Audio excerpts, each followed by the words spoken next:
Okay, do I have your permission to record? Yes. Okay. Just to get started, would you please tell people who you are, how you came into the movement, a little bit of background. All right. My name is John Pomeroy. I'm a teacher, activist, and community builder. I live in Nevada County. I work very closely with the organization formerly known as the California Guild, which is itself was a break-off from the California Grange after the National Grange revoked our charter. Been working very closely with indigenous groups all around the state, trying to determine where the best place to devote our energy would be. And after being robbed in 2016, pretty much given up on the American political system. The two parties are both completely owned by corporate interests and have no interest in helping the little guy. So we look back at all the different war crimes and other violations of the law and justice by the ruling class and determined that the best course of action would be independence. And that's what got me involved with Yes California, subsequently CALEXIT CON, calling for a constitutional convention, and now Return California. Okay, so 2016, you got into the movement when you saw, I guess, how America's choice for leading the country, I suppose. I wouldn't say that it was America's choice. I'd say it was the corporatocracy's choice. Bernie was the people's choice.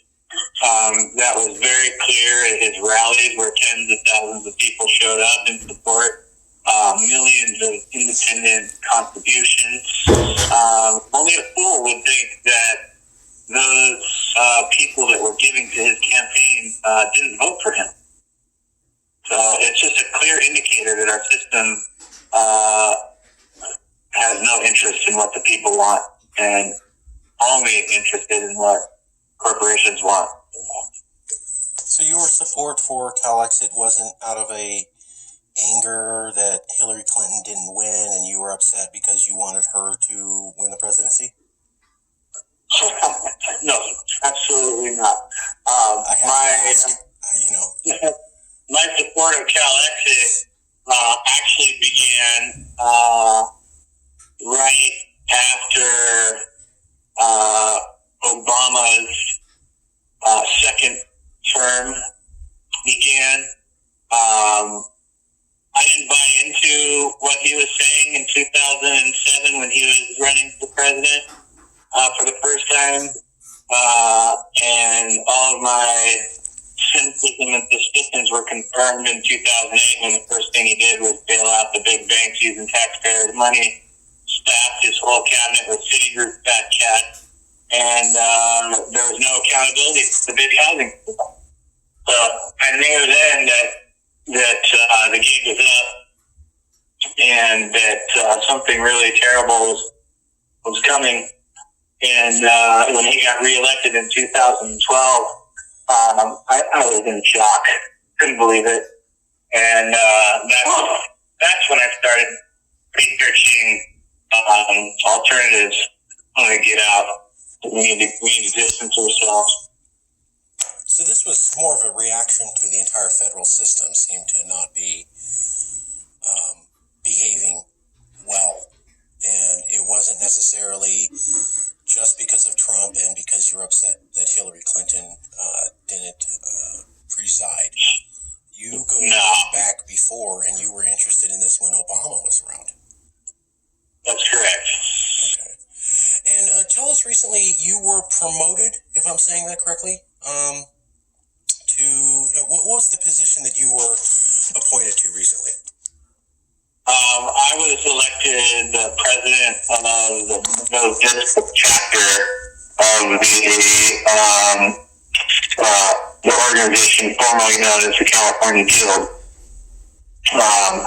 The federal Grange revoked California's charter and spent the last 5 or so years trying to get the corporation, the 1946 corporation, that the leadership and most of the membership adopted after the revocation of the charter. They succeeded in doing that about 2 weeks ago. The final appeal was denied, and the California Grange successfully took ownership of something that they had no right to. They took over the state headquarters in Sacramento. They took all of the money in the account, and over $3 million they stole from the democratically elected California Guild. So it's called the California Grange, but you're saying they're operated by America. And then there's the California Guild, which is a collection of organizations that is truly ran wholly by Californians. Am I getting that right? Yes and no. That's how it was until the most recent lawsuit was lost. Now there is no California Guild. There is only a California Grange, which is a channel of itself, and there's no justice yet. But as the California Grange starts going after the individual halls and the property that belongs to the communities that they're in, I think we're going to start seeing a shift away from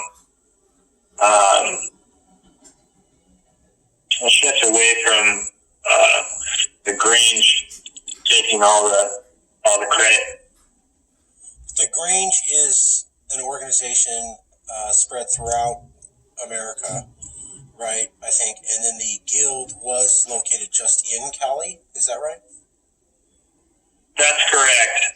The National Grange oversaw in excess of 30 charters around the country, places like California and Colorado had the largest action. But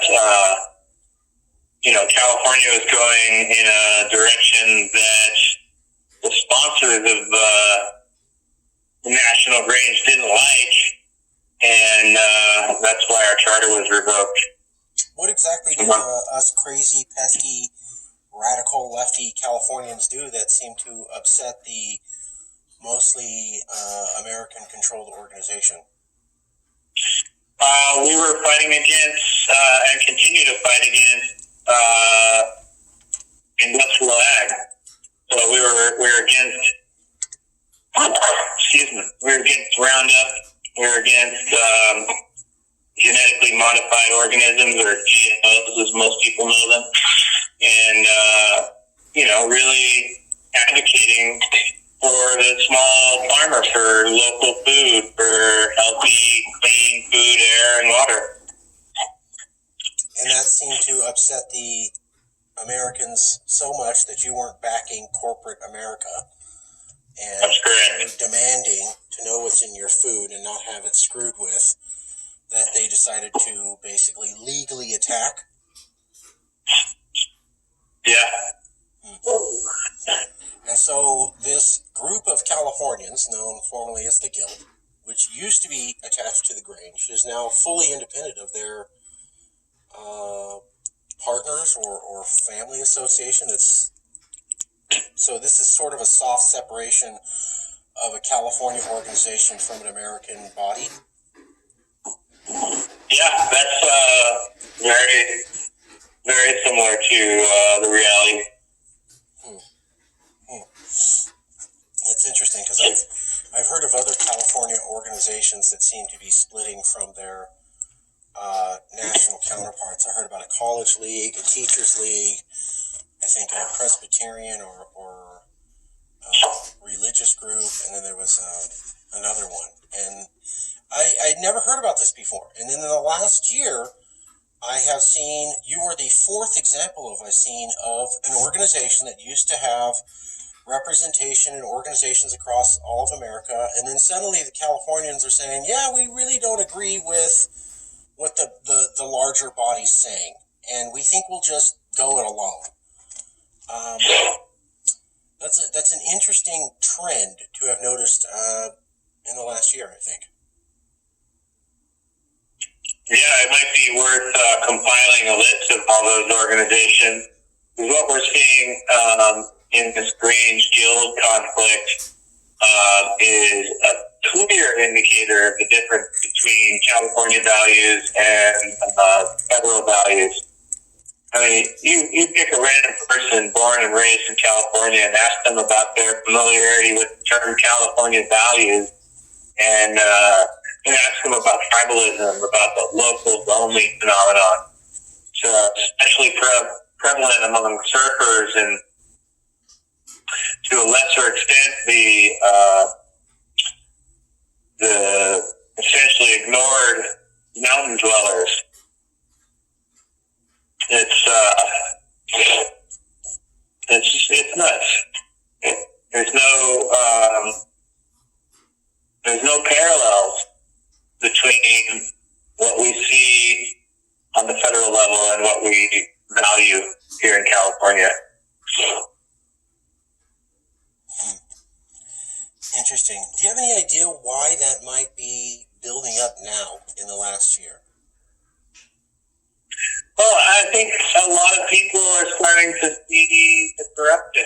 They're starting to understand that a lot of the people like myself that have been screaming at the top of their lungs foul for so long aren't as crazy as they thought. When you look at what the DNC did to Bernie, there's no question. There should be no question in your mind that the system is completely corrupted. There should be no question in your mind that the DNC is not our friend. It's not the People's Party. Hasn't been the People's Party in a very long time. And this two-party system is just ridiculous. We got a really nice glimpse behind the curtain when WikiLeaks released the DNC emails and from the Podesta campaign manager of Hillary Clinton's campaign. And never once did they say that the emails weren't valid or weren't true. All they did was say that the Russians were the ones that hacked it. And Julian Assange himself essentially said that that wasn't true and that the emails came from a DNC staffer, who was murdered for doing it. And, what's in the emails is exponentially more important than how WikiLeaks got a hold of them. And the whole Mueller investigation was a big red herring. Everything that's happened since the Mueller investigation, the whole effort to impeach Trump is just creating further divide and strengthening his base. And unless the Democrats nominate Bernie or Tulsi, we're going to have 4 more years of Trump. And even if they do nominate Bernie or Tulsi, the system probably wouldn't allow for either one of them to beat Trump, because the establishment likes to bag on Trump a lot, but they didn't have any problem increasing the military budget by $100 billion when he asked. Nobody except Bernie resisted then. So it's just a big old democracy theater, and we have to do something before it's too late. While I got you here, and I'm not going to take sides on this, I have a lot of Democratic friends. I got a lot of Bernie friends. I got some Republican friends. Not Trump-supporting Republicans, I want to point that out. But a lot of people have said, well, CALEXIT got big because of Trump rigged the election. And I go, no, that's not true. CALEXIT got bigger because of Trump and rigging the election. But our first election rigging, or what people perceive to be election rigging, that brought a lot of people into CALEXIT was the Democratic primary for Bernie Sanders. Could you talk a little bit about how Californians who supported Bernie Sanders felt that it was a rigged election in the primary against Clinton? It wasn't just a feeling. It's a verifiable fact, and there's federal court transcripts that support that. In the People versus the Democratic Party, which took place in Florida, the counsel for the DNC literally opened their argument with the statement that if they wanted to choose the next Democratic presidential contender in the back room smoking cigars, that they could, which essentially said there's no reason for having a primary because it's a big club and we're not in it. So you're saying in a court document where they were sued, a case out of the East Coast, they said, well, yeah, we kind of do rig the primaries and there's nothing wrong with doing that because we can. Am I getting that wrong? Was that close to what they were saying? I can actually read the transcripts exactly what they said if you give me just a second. Sure. While he's looking for that, I'll take everybody on a little history trip. What we're talking about was the primary to select Hillary Clinton as the Democratic contender. This was before the 2016 election, leading up to it. And here in California, Bernie Sanders was very popular. He had a lot of rallies here. A lot of people knew Bernie Sanders. A lot of people in the CALEXIT movement liked him. And when he lost the primary, for whatever reason, we had a lot of people join CALEXIT. That was before Trump, and that's when people thought Trump was not going to win. They were upset at what they believed was an unfair process in selecting Clinton over Sanders. Here in California, two things that seemed to point to it were the crossover ballot controversy, where if you did not specifically ask for, quotes, a crossover ballot, but asked, hey, I want to vote for Bernie Sanders, the county election registrars were instructed by the Secretary of State here in California to not inform you how you could vote for Bernie Sanders. You had to use the phrase crossover ballot. So they were instructed to not be helpful to Californians, although they're paid to do that. And a lot of people did not know that phrase, and so did not get that ballot and were not able to vote for Bernie. And they felt that that was unfair. Additionally, the Democratic Party had said, well, we can pick candidates as we choose, and that's our right. And that's what John's referring to in the court transcript. Yeah, so I found it here. The lawsuit was brought against the Democratic National Committee and its former chair, Debbie Wasserman Schultz, by Bernie Sanders donors, people who registered for the Democratic Party specifically so they could vote for Bernie Sanders, and all members of the Democratic Party who the lawsuit says were harmed by this corruption. And the DNC lawyer, Bruce Eva, told a Florida court, quote, we could have voluntarily decided that, look, we're going to go into back rooms like they used to and smoke cigars and take the candidate back way. That's literally on the court record. The class action suit was filed in June of 2016, and it claims that those who donated to the campaign did so with the understanding that a primary would be conducted in a fair manner and sought damages for being misled. And that was just the culmination. I work very closely with the campaign here in California, and there's literally dozens of things that happened that let everybody know that Bernie was being cheated. First of all, there was a huge media blackout. Nobody in the mainstream media was talking about Bernie Sanders at all. If they did talk about them, it was in a degrading way, derogatory way. And the Washington Post published 7 disparaging articles against Bernie Sanders in the same day. The day before Californians voted in the primary, the Associated Press made an announcement that Hillary Clinton was the presumptive nominee, further putting their finger on the scales.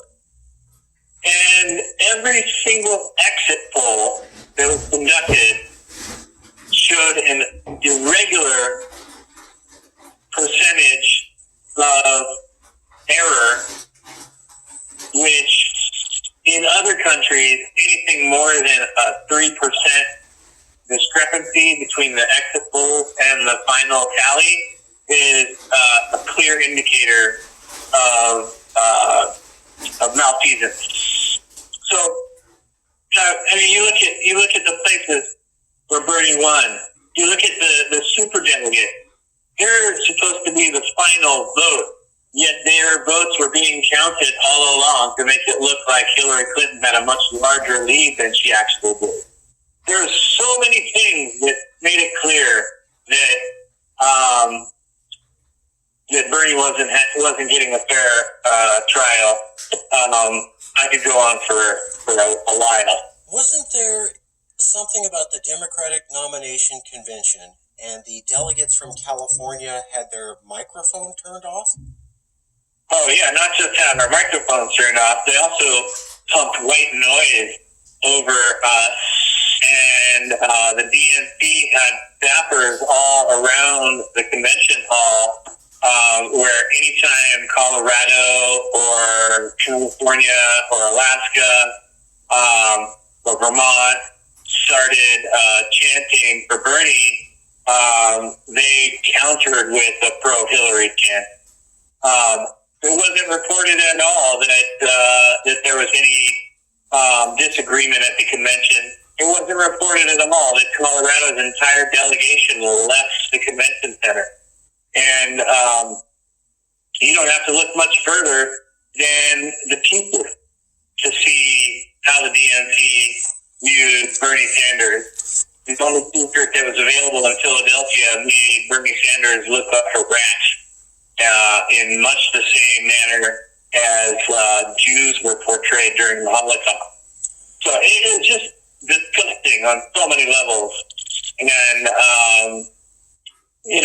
the DNC paid with their loss to Donald Trump, the only person in the world that Hillary Clinton should have been able to beat. And they didn't learn their lesson. Instead of going back to the drawing board and starting to talk about issues and creating a platform that people could support, all they do is make excuses and point fingers and try and force the same old corporatists down our throat. And you see what happened to Kamala Harris. Tulsi Gabbard completely dismantled her. Well, the whole system is just rotten to the core. And I'd say that it's broken, but it's not. It works perfectly, just the way they will platforms to work. So we have definitely we have Hillary Clinton supporters in the CALEXIT movement. We have people who are hardcore dim. But John, would it be fair to say that a good chunk of the CALEXIT movement are ex-Bernie supporters, or people who felt that they were just as disillusioned with the Democratic Party in America as they were with the Republican Party in America? I think that's a very fair assessment. I think that the disgust with our system is so prevalent in our society that those people who actually care or are very thoughtful about it understand that if voting changed anything, that the establishment would make it illegal. We would think really clearly. And I was especially upset because I've been saying that America needs a second party my whole life. Sure. And I've never gotten excited about a candidate until Bernie Sanders. And I'm mad at myself for allowing myself to be cheated yet again. And the insult, the injury on top of the insult was Bernie just turning around and stumping for the woman who cheated him to a complete disgrace. Didn't Hillary say right before the primary and people were going to vote, CA, that so people are going to vote for the primary, Democratic primary here in California, and then right before Hillary Clinton goes in the news and says, well, it doesn't matter if I get California to vote for me anyways. I still got the nomination. Kind of dismissive of everybody in California. Do you remember that? Yeah, of course. That was the same in the same breath as the Associated Press declared her the presumptive nominee. It's disgraceful. It doesn't, and it's absolutely maddening. It doesn't strike me as somebody who loves Californians and values us. Hillary Clinton loves one thing, and that's herself. Let me ask you, as we wind down here, Tulsi Gabbard has been accused by Clinton and various people, I believe on The View, on MSNBC, and CNN, of being a Russian spy or sponsored by Russia or backed by Russia or groomed, and yet none of them have provided any evidence to support that. Do you think she's a Russian asset? And, well, let's just start with that. Do you think she's a Russian asset? She's a sitting congresswoman. She's been in Congress for 8 years. She's also a veteran. She's a major in the United States Army. She's done 3 tours in Iraq. You think she works for the Russians? Well, absolutely no basis for that complaint, and it's more of the same thing. They want to blame Russia for the loss, and they want to blame Russia for this and for that. Russia has nothing to do with it. Russia has absolutely nothing to do with it, and it's disgusting that it's still allowed to happen. The Mueller investigation should have been the end of all the Russia scare. But, neo-McCarthyism, how much different is it than in the 40s when McCarthy was chasing after all the scary Russians in Hollywood and whatnot? Well, I got to ask you, as somebody who's, called a Russian spy every single day on social media, you were there at the CALEXIT movement right early on, 2016. I mean, you were interested before and involved, but in 2016, you saw Trump got elected, the movement got really big, and then right away, they were saying the whole thing is Russian-backed. We are all funded by Russia. Russia boosted all the tweets. There's no real movement.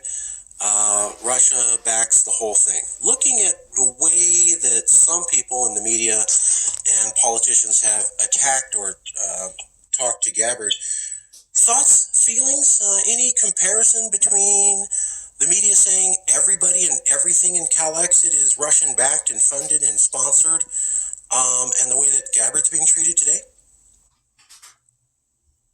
I mean, it's just more of of McCarthyism. It's the same playbook.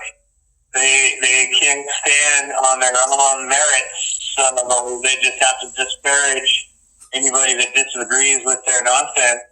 A Russian, or a conspiracy theorist, or a Bernie bot, or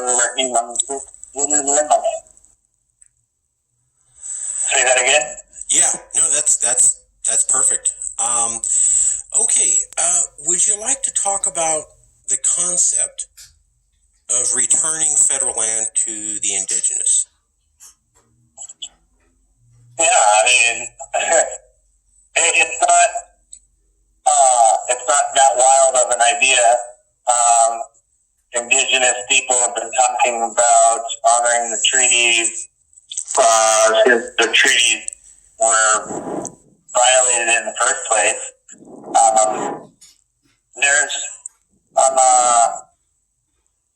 There's no excuse for what's been done systematically to Native Americans since the founding of this country. We've stolen their land, murdered them, relocated them, forced them into boarding school. It's not something that just happened in the past. It's still happening every day. 1 in 3 Native American women will experience sexual assault in their life. The statistics of suicide and murder and kidnapping are the worst of any subgroup of people. There's countless violations of their humanity and their human rights throughout history, and we're starting to see people beginning to understand that this beautiful land of ours wasn't this way by itself. The reason it was so beautiful is because it was stewarded by the people that lived here. Right. And we came in with our arrogance thinking that we knew better and that technology would provide a better option. And look what happened. You don't have to look any further than wildfires to understand the difference between indigenous stewardship of the land and our molestation of it. The indigenous were nomadic for the most part in California. They moved from the hills in the mountains in the spring and summer, and moved down to the valleys in the fall and winter. And the last people that left the mountains threw a match when they left, and allowed the wildfire to do what it does and what it's supposed to do. And what have we done? We've completely neglected it. We allow the fuel to build and build and build, and then and when the fires do happen, we put them out instead of letting them go and letting them do their thing. And how do we put them out? With toxins, poison, chemicals that suffocate fire and destroy ecosystems in the process. So it's absurd. We even have to have this conversation still. It's a no-brainer that if we want to save our species, that we need to remember traditional ecological knowledge. So, any websites you'd like to promote where people can find you, or things you're part of you'd like people to go to? There's quite a few, actually. Rattle them off, brother. The organization that I'm most closely involved with is Banner Community Guild, and their website's bannerguild.org. They're based here in Grass Valley. We're building a new chapter in Meadow Vista, where I mentioned earlier I was recently voted as the president of that organization. Congratulations. We're going to be doing some reconstruction there. Mount Vernon Guild in Auburn and